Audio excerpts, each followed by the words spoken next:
Hello friends, आज हम इस वीडियो में गुप्तोत्तर काल से संबंधित मोस्ट इम्पोर्टेंट 29 क्वेश्चन को सॉल्व करेंगे। तो चलिए शुरू करते हैं। पहला क्वेश्चन है, थोड़ा सा इसको जूम कर लेते हैं। चलिए हुआ। सबसे पहला सवाल है कि वह चीनी यात्री जिसने भीममाल की यात्रा की थी। भीममाल, ठीक है। तो इसका सही आंसर क्या हो जाएगा आपका? हेनसांग। क्या हो जाएगा? हेनसांग। ऑप्शन नंबर 20 का सही हो जाएगा, ठीक है। चलिए नेक्स्ट क्वेश्चन देखते हैं। नेक्स्ट है, मौखरी शासकों की राजधानी कहाँ थी? थानेश्वर, कन्नौज, पुरुषपुर या फिर उपर्युक्त में से कोई नहीं। तो इसका जो सही आंसर होगा वो होगा कन्नौज। ऑप्शन नंबर 20 का सही है। नेक्स्ट है, नर्मदा नदी पर सम्राट हर्ष के दक्षिणावर्ती अभियान को किसने रोका था? ध्यान रखना है, सवाल ये पूछा जा रहा है आपसे कि नर्मदा नदी पर सम्राट हर्ष के दक्षिणावर्ती अभियान को किसने रोका था? पुलकेशिन प्रथम ने, पुलकेशिन द्वितीय ने, विक्रमादित्य प्रथम ने या फिर विक्रमादित्य द्वितीय ने। इसका जो सही आंसर होगा वो होगा आपका पुलकेशिन द्वितीय ने। ऑप्शन नंबर 20 का सही हो जाएगा। नेक्स्ट है, हर्ष के शासनकाल की सूचनाएं किसकी पुस्तक में वर्णित है? हर्ष के शासनकाल की सूचनाएं किसकी पुस्तक में वर्णित है? हरिसेन, कलहन, कालिदास या इनमें से कोई नहीं। तो इसका जो सही आंसर होगा वो होगा कलहन, ठीक है। ऑप्शन नंबर 20 का सही हो जाएगा। चलिए अगला क्वेश्चन ले लेते हैं। नेक्स्ट है, चीनी यात्री हेनसांग ने किस विश्वविद्यालय में अध्ययन किया था? सवाल है, चीनी यात्री हेनसांग ने किस विश्वविद्यालय में अध्ययन किया था? ठीक है, हम लोग जानते हैं कि हेनसांग किसके शासनकाल में आया था? हर्षवर्धन के काल में। तो यहाँ पर पूछा जा रहा है आपसे कि किस विश्वविद्यालय में अध्ययन किया था? तक्षशिला, विक्रमशिला, मगध या नालंदा। तो इसका जो सही आंसर होगा वो होगा नालंदा। ऑप्शन नंबर डी इसका सही हो जाएगा, ठीक। चलिए आगे देखते हैं।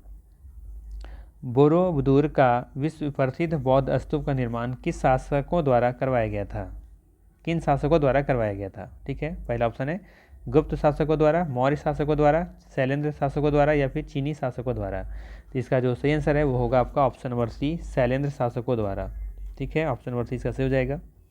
नेक्स्ट है, सम्राट हर्ष ने अपनी राजधानी थानेश्वर से कहाँ स्थानांतरित की थी?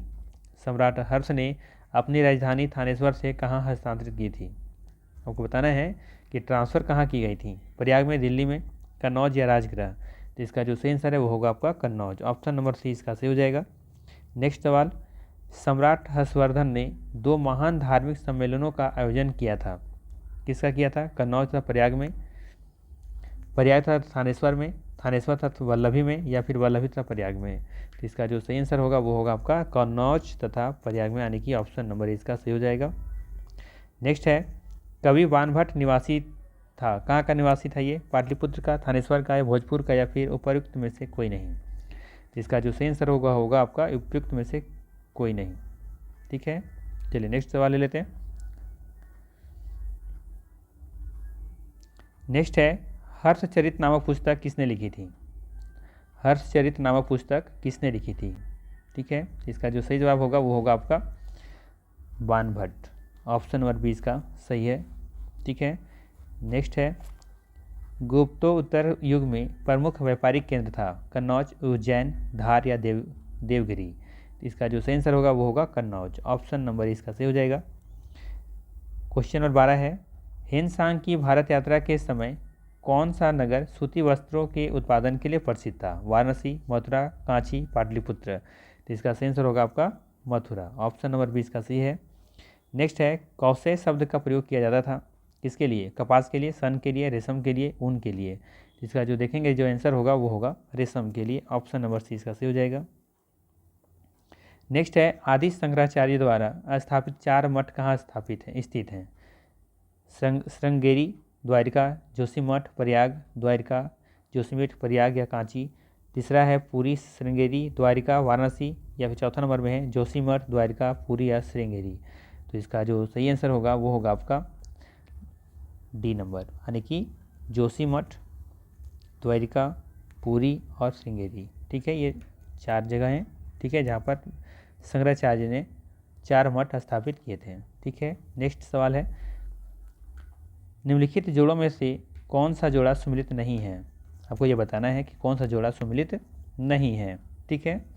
तो आप देखेंगे इसका जो आंसर होगा, जैसे फर्स्ट में क्या लिखा गया है, रवि कृति, ये पुलकेशिन द्वितीय, ये सही है। ठीक है। भवभूति, अब देखेंगे भवभूति का जो संबंध है कनौज के यशोवर्मन से, ये भी सही है। हरिसेन हर्ष से है, ये गलत है। दंडी ये नरसिंह वर्मन, ये भी सही है, यानी कि ऑप्शन नंबर सी इसका गलत हो जाएगा, यानी कि यहाँ पर ऑप्शन नंबर सी इसका सही है। ठीक है, चलिए आगे देखते हैं। शूद्रक द्वारा लिखी गई प्राचीन भारतीय पुस्तक मृच्छकटिकम का विषय था, कौन सा था, ये बताना है आपको। ठीक है, तो पहला ही ऑप्शन लग रहा है सही है, एक धनी व्यापारी और एक गणिका की पुत्री की प्रेम गाथा है ये। ठीक है, तो 16 का ए हो जाएगा इसका सही आंसर। ठीक है, चलिए आगे चलते हैं। 17 नंबर क्वेश्चन, एक महान रोमानी नाटक कादम्बरी के लेखक थे, कौन थे? जो कादम्बरी जो नाटक है उसके लेखक कौन थे, ये आपको बताना है। तो इसके जो लेखक थे वो थे बाणभट्ट, ऑप्शन नंबर ए बिल्कुल सही हो जाएगा। ठीक है, नेक्स्ट है, हर्षवर्धन की आरंभिक राजधानी कहाँ थी, प्रयाग, कन्नौज, थानेश्वर या मथुरा? तो इसका जो सही आंसर होगा वो होगा आपका ऑप्शन नंबर सी थानेश्वर, 18 का सी सही है। ठीक है, नेक्स्ट है 19 नंबर क्वेश्चन, निम्नलिखित में से कौन सा युग्म सही सम्मिलित नहीं है? ठीक है, बताना है कौन सा युग्म सही सम्मिलित नहीं है। ठीक है, तो यहाँ देखेंगे फर्स्ट वाला विक्रमादित्य चैतन्य, ये सम्मिलित नहीं दिख रहा है। ठीक है, हर्षवर्धन हेनसांग जो भी मैंने पीछे ही बताया ये तो सही है। अकबर में देखेंगे टोडरमल ही वो सही थे, ये भी सही है यानी। ठीक है, चाणक्य चंद्रगुप्त से संबंधित थे, ये भी सही है, यानी कि ऑप्शन नंबर इसका ये क्या हो जाएगा, सही हो जाएगा। ठीक है, चलिए आगे देखते हैं। 13वीं शताब्दी में राजस्थान के माउंट आबू में प्रसिद्ध दिलवाड़ा मंदिर किसने बनवाया था? महेंद्रपाल, महिपाल, राजपाल या तेजपाल? कौन बनाया था? कमेंट करके मुझे बता सकते हैं। इसका सही आंसर हो जाएगा आपके लिए ऑप्शन नंबर डी, यानी कि तेजपाल। नेक्स्ट है, मध्य प्रदेश में खजुराहो समूह के स्मारकों में किस धर्म या धर्मों के मंदिर हैं? मध्य प्रदेश में खजुराहो जो मंदिर है ना, वहाँ पे देखेंगे बताएंगे कि किस धर्म या धर्मों के मंदिर हैं। केवल हिंदू का है, केवल जैन का, हिंदू जैन दोनों का है, या फिर ना हिंदू का है ना ही जैन का है?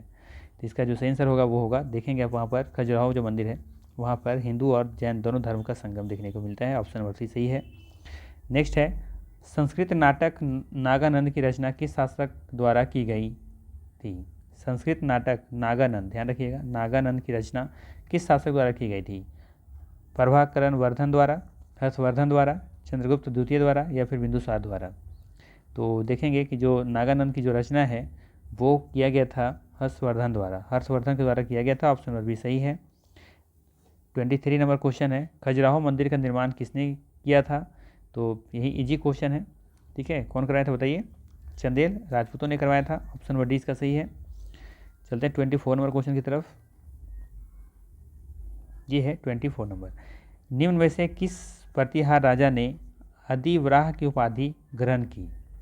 आपको बताना है किस इसमें से कोई किस प्रतिहार राजा ने अधिवराह की उपाधि ग्रहण की थी? मिहिर भोज, वत्सराज, महिपाल या नागभट्ट द्वितीय? तो इसका जो सही आंसर होगा वो होगा आपका मिहिर भोज, ऑप्शन नंबर ए बिल्कुल सही है। ठीक है, चलिए आगे देखते हैं। प्रतिहार वंश का महानतम राजा कौन था? बताना है आपको प्रतिहार वंश का महानतम राजा कौन था। ठीक है, तो इसका जो महानतम राजा हो जाएगा वो हो जाएगा भोज, यानी कि मिहिर भोज, ऑप्शन नंबर सी इसका सही है। नेक्स्ट है, दिद्दा नामक की रानी ने भारत के किस भाग पर 980 से लेकर के 1003 ईस्वी तक शासन किया था? अवध, कश्मीर, सिंध या बंगाल? तो इसका जो सही आंसर होगा वो होगा कश्मीर, ऑप्शन नंबर बी इसका सही है। नेक्स्ट है, निम्नलिखित में से किसने हून शासक मिहिर कुल की पराजित किया था? निम्नलिखित में से किसने हून शासक मिहिर कुल को पराजित किया था? बुद्धगुप्त, यशोवर्धन, शाशांक या प्रभाकर वर्धन? तो इसका जो सही आंसर होगा वो होगा आपका यशोधर्मन। ठीक है, ऑप्शन नंबर बी इसका सही है। 28 नंबर, हून विजय के पश्चात गुप्त शासक स्कंद गुप्त ने कौन सी उपाधि धारण की थी? हून विजय के पश्चात गुप्त शासक जो स्कंद गुप्त थे वो कौन सी उपाधि धारण की थी, ये आपको बताना है। तो ये जो उपाधि धारण की थी वो था विक्रमादित्य का, यानी कि ऑप्शन नंबर क्या हो जाएगा इसका बी सही हो जाएगा। आज का लास्ट प्रश्न, अंतिम प्रश्न, गुप्तोत्तर काल का महत्वपूर्ण सामाजिक आर्थिक परिवर्तन निम्न में से किसे माना जाता है? गुप्तोत्तर काल का महत्वपूर्ण सामाजिक आर्थिक परिवर्तन निम्न में से किसे माना जाता है, ये आपको बताना है। तो इसका जो सही आंसर होगा वो होगा पहला वाला ही सही हो जाएगा, सामंतीय व्यवस्था एवं भूमिदान प्रणाली को, ये हो जाएगा परिवर्तन ही क्या हो जाएगा इसका आंसर हो जाएगा, यानी कि ऑप्शन नंबर ए इसका सही है। ठीक है, 29 का ए इसका सही आंसर हो जाएगा। बाकी यहाँ पर कुछ कुछ दिए हुए हैं, जैसे कुछ यहाँ देखेंगे इंपॉर्टेंट पॉइंट दिया हुआ है। जैसे चीन से भारत आने वाले कुछ प्रमुख यात्री दिया हुआ है, जैसे फाहियान कब आए थे, 399 से 414 ईस्वी के बीच में। हेनसांग हर्षवर्धन के काल में आए थे, और ध्यान रखिए फाहियान किस काल में आए थे, चंद्रगुप्त द्वितीय के काल में आए थे, शासन काल में आए थे। जबकि इत्स्यांग जो आए थे वो समुद्री मार्ग से भारत आया था। ठीक है, ये ध्यान में रखना है आपको। बाकी चीन में दूध भेजने वाले शासक कौन कौन है, हर्षवर्धन है, नरसिंह द्वितीय है, अशोकवर्मन है, कलोत्तुंग प्रथम है, और कौन कौन सा वंश और राज्य संबंधित इधर दिया हुआ है, आप देख लीजिएगा, इस क्वेश्चन सॉल्व करके आप रख सकते हैं। ठीक है, और ये भी इंपॉर्टेंट पॉइंट यहाँ लिखा हुआ है कि कुमार गुप्त प्रथम ने नालंदा महाविहार की स्थापना करवाई थी तथा नालंदा बौद्ध भिक्षा का केंद्र बन गया था। ठीक है, तो ये थे मोस्ट इंपॉर्टेंट 29 MCQ। ठीक है, तो चलिए मिलते हैं नेक्स्ट वीडियो में। Thank you.